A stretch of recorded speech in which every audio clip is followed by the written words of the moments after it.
পর্যন্ত পাওয়া যায়নি এবং সম্ভবত এই রায়ের বাজার বধ্যভূমিতে তার লাশটি আছে। এবং আমরা এখানে এসে যেটা খেয়াল করলাম যে খুবই খারাপ অবস্থা। এখানে র্যাব যে একটা গণহত্যা চালিয়েছে এটাকে কিন্তু নানানভাবে ধামাচাপা দেওয়ার চেষ্টা করা হচ্ছে। শুধুমাত্র পুলিশকেই এখানে গণহত্যার সাথে লিঙ্ক করে বাকি যে আইনশৃঙ্খলা বাহিনীগুলো একটা বর্বরতা চালিয়েছে এই মুহাম্মদপুরে গত ইন্টারনেট শাটডাউনের সময়, এই জিনিসটাকে পুরোপুরি এড়িয়ে যাওয়া হচ্ছে। তো আমাদের আরও বেশি আমাদের কথার মধ্যে এই বিষয়গুলোকে তুলে আনতে হবে। আর একটা খুব জরুরি বিষয় যে এখানে যে গণকবরগুলো আছে সেগুলো শনাক্ত করা খুব জরুরি। সরকারের পক্ষ থেকে এখনো পরিষ্কার কোনো পদক্ষেপ নেওয়া হয়নি। তো আমরা এক্সপেক্ট করব যে ডিএনএ টেস্ট করে এখানে অন্তত একটা তাদের প্রপার একটা তালিকা তৈরি করা। এখন পৃথিবীব্যাপী অনেক ভালো ভালো প্রযুক্তি এসেছে।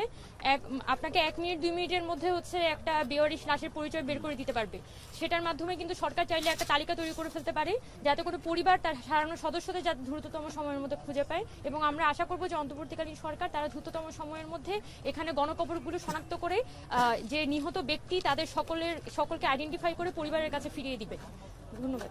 আপনারা এখানে গিয়ে শহীদ পরিবার একটি রয়েছেন, এই যে এখানে গিয়ে তাদের পরিবারের সদস্যরা রয়েছেন। একটি বাচ্চা ছেলেও এখানে দেখা যাচ্ছে, তার বাবা মোহাম্মদ রফিকুল ইসলাম, তিনি গিয়ে সোহরাওয়ার্দী হসপিটালে ছিলেন, সেখান থেকে ঢাকা মেডিকেলে ছিলেন, দুঃখিত।